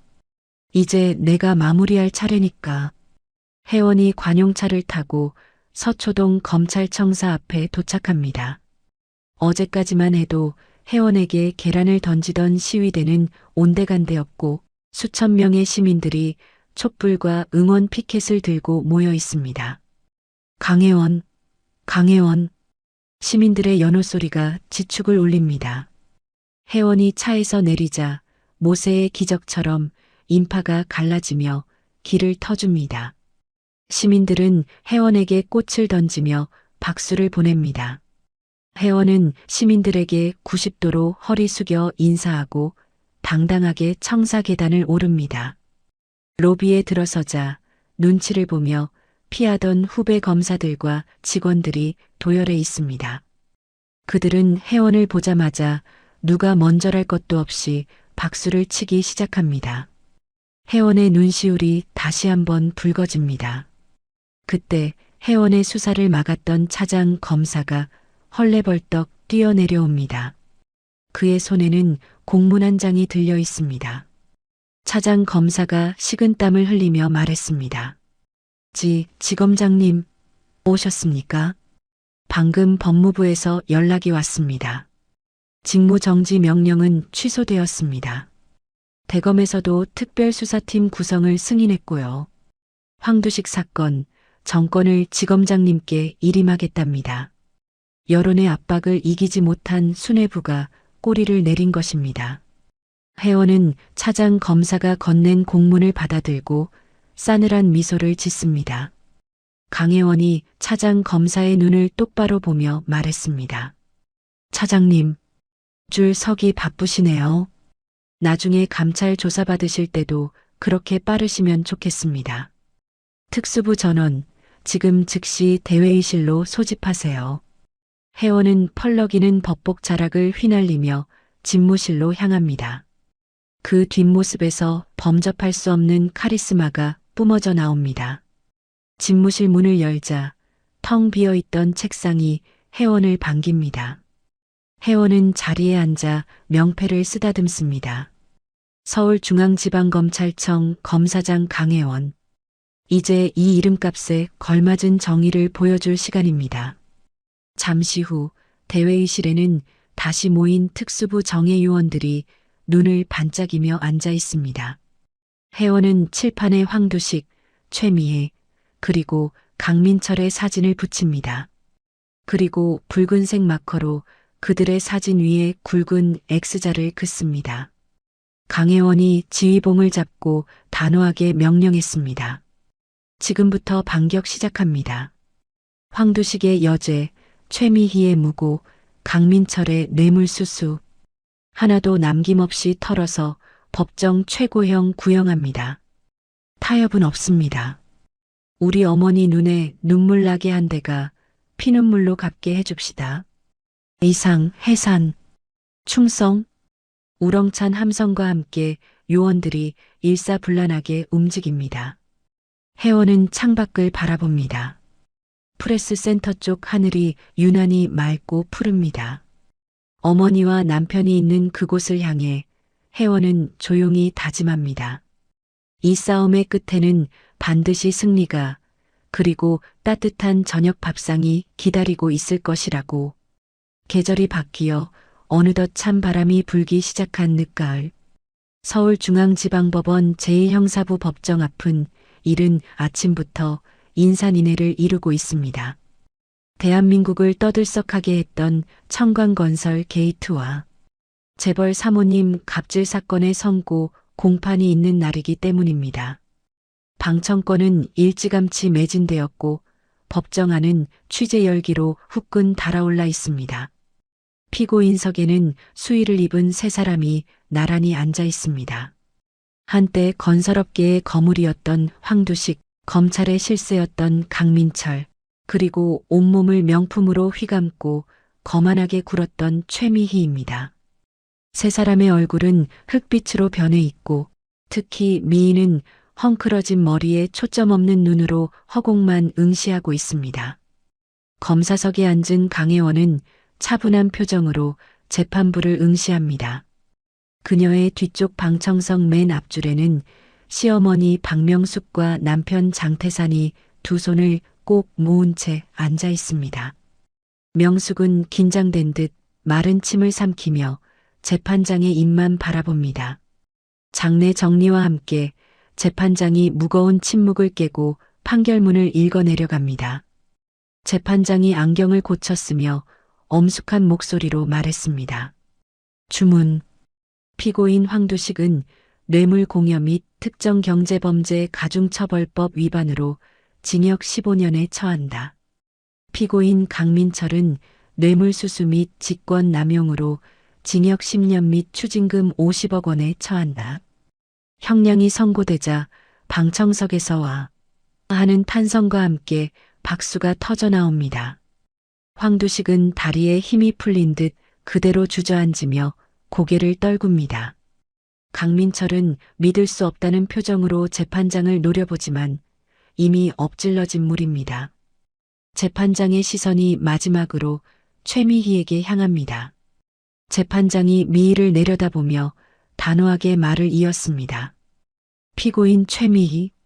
피고인은 부와 권력을 이용해 사회적 약자를 폭행하고 그것도 모자라 피해자를 가해자로 둔갑시켜 무고하려 했습니다. 이는 우리 사회의 건전한 상식을 파괴하는 중대 범죄입니다. 이에 징역 5년을 선고하고 법정 구속한다. 징역 5년이라는 말이 떨어지자마자 미희가 자리에서 벌떡 일어나며 비명을 질렀습니다. 최미희가 재판장을 향해 손가락질하며 악을 썼습니다. 뭐, 5년? 이 미친 영감탱이가 돌았나? 내가 누군지 알아? 나 청광건설 사모님이야. 이거 다 무효야. 강혜원 전현이 조작한 거라고. 교도관들이 달려들어 미희의 양팔을 결박합니다. 미희는 바닥에 드러누워 발버둥을 치며 짐승 같은 소리를 내지릅니다. 동창회에서 명숙을 벌레 보듯 무시하던 그 도도한 모습은 온데간데 없고 추악한 범죄자의 민낯만이 남아있을 뿐입니다. 최미희가 끌려나가며 혜원을 향해 저주를 퍼부었습니다. 야 강혜원, 네가 그러고도 무사할 것 같아? 내가 나가면 가만 안 둬. 죽여버릴 거야. 강혜원은 미동도 하지 않고 차가운 눈빛으로 미희를 응시합니다. 마치 짖는 개를 바라보는 듯한 무심한 표정입니다. 미희가 법정 밖으로 완전히 끌려나가고 문이 닫히자 혜원은 그제야 긴 숨을 토해내며 뒤를 돌아봅니다. 방청석에 있던 명숙과 눈이 마주칩니다. 명숙의 눈에는 그동안의 마음고생을 씻어내는 뜨거운 눈물이 고여 있습니다. 혜원은 살며시 미소를 지으며 고개를 끄덕입니다. 이제 정말 다 끝났어요, 어머니. 재판이 끝나고 법원 정문 앞. 혜원이 나오기를 기다리던 수십 명의 기자들이 구름대처럼 몰려듭니다. 플래시가 쉴 새 없이 터지며 혜원의 앞길을 밝힙니다. 혜원은 어머니 명숙의 손을 꼭 잡고 남편 태산의 부축을 받으며 당당하게 걸어 나옵니다. 기자가 마이크를 들이대며 다급하게 질문했습니다. 지검장님, 오늘 판결에 대해 한 말씀 부탁드립니다. 시어머니를 위한 복수극이라는 일각의 시선에 대해서는 어떻게 생각하십니까? 강혜원이 걸음을 멈추고 카메라를 똑바로 응시하며 대답했습니다. 복수가 아닙니다. 정의를 바로 세운 겁니다. 법은 강한 자의 칼이 아니라 약한 자의 방패가 되어야 합니다. 이번 사건을 통해 돈과 권력으로도 살 수 없는 것이 있다는 걸 보여주고 싶었습니다. 바로 가족을 지키려는 마음과 진실입니다. 혜원의 명쾌한 대답에 시민들이 환호성을 지르며 박수를 보냅니다. 강혜원 파이팅! 국민검사 만세! 혜원은 시민들에게 가볍게 목례를 한 뒤 대기하고 있던 차에 오릅니다. 차창 밖으로 멀어지는 법원 건물을 바라보는 혜원의 표정은 평온하기 그지없습니다. 검찰총장 후보로 거론된다는 뉴스도 정치권의 러브콜도 지금 그녀에게는 중요하지 않습니다. 그녀에게 가장 중요한 것은 이제 돌아가야 할 따뜻한 집입니다. 그날 저녁 혜원의 아파트. 현관문을 열자마자 구수한 된장찌개 냄새와 고소한 고기 굽는 냄새가 코를 찌릅니다. 거실에는 훈훈한 온기가 감돌고 식탁 위에는 풍성한 저녁상이 차려져 있습니다. 오늘의 메뉴는 온 가족이 좋아하는 삼겹살 파티입니다. 명숙은 앞치마를 두르고 주방을 종횡무진 누비며 콧노래를 흥얼거립니다. 재판장에서의 긴장감은 눈 녹듯 사라지고 어느새 평범하고 다정한 시어머니로 돌아와 있습니다. 박명숙이 상추 바구니를 식탁에 내려놓으며 밝게 말했습니다. 자, 다들 손 씻고 얼른 앉아라. 고기 식는다. 오늘 우리 며느리 고생했으니까 내가 제일 맛있는 부위로 사왔다. 장태산이 불판 위에 고기를 올리며 너스레를 떨었습니다. 아이고, 어머니. 저는 안 보이세요? 운전하느라 고생한 아들 입에는 안 넣어주시고 며느리만 챙기시네. 이러다 나 삐집니다. 박명숙이 아들의 등짝을 찰싹 때리며 웃었습니다. 이 녀석아, 너는 매일 먹잖아. 우리 혜원이는 나라 지키느라 바빠서 집밥도 못 먹는데. 혜원아, 어서 와서 앉아. 내가 쌈 싸줄게. 혜원은 편한 옷으로 갈아입고 식탁에 앉습니다. 지글지글 익어가는 삼겹살 소리가 세상 어떤 음악보다 듣기 좋습니다. 명숙은 상추 위에 깻잎을 올리고 노릇하게 구운 고기 2점과 구운 마늘, 쌈장을 듬뿍 얹어 커다란 쌈을 만듭니다. 그리고 혜원의 입에 쑥 넣어줍니다. 박명숙이 기대에 찬 눈빛으로 물었습니다. 어때? 맛있지? 시장 정육점 김씨가 오늘 고기 좋다고 하더니 진짜네. 강혜원이 볼이 미어지도록 쌈을 씹으며 엄지손가락을 치켜 세웠습니다. 네, 어머니. 진짜 꿀맛이에요. 세상에서 제일 맛있는 식당이 바로 우리 집이에요. 세 사람의 웃음소리가 식탁 위로 번져나갑니다. TV에서는 9시 뉴스가 시작되고 혜원의 재판 결과가 헤드라인으로 보도됩니다. 앵커가 혜원의 활약상을 칭송하며 대한민국 검찰의 자존심을 세웠다고 멘트합니다. 태산이 흐뭇한 표정으로 TV 볼륨을 높이려 하자 명숙이 손사래를 치며 리모컨을 뺏어듭니다. 박명숙이 TV 전원을 끄며 단호하게 말했습니다. 에이, 시끄럽다. 밥 먹을 때는 밥만 먹자. 저런 뉴스 백날 봐봤자 배 안 불러. 우리 식구끼리 얼굴 보고 이야기하는 게 훨씬 재밌지. 안 그러냐? 명숙은 이제 더 이상 며느리의 지위에 주눅 들거나 남들의 시선을 의식하지 않습니다. 동창회 사건 이후 명숙은 혜원이 지검장이라서 자랑스러운 것이 아니라 자신의 가족을 지켜준 든든한 며느리라서 자랑스러울 뿐입니다. 혜원 역시 TV 속 화려한 영웅보다 지금 이 순간 시어머니가 싸주는 쌈 하나가 더 소중함을 느낍니다. 강혜원이 물잔을 들어 올리며 말했습니다. 자, 건배해요. 우리 가족의 평화를 위하여, 그리고 다시는 아프지 않기 위하여. 장태산이 콜라 잔을 부딪히며 맞장구 쳤습니다. 위하여. 아, 그리고 어머니. 다음 주에 동창회 또 있다면서요? 이번엔 모시고 갈까요? 박명숙이 고개를 절레절레 흔들며 웃었습니다. 됐다, 됐어. 동창회는 무슨.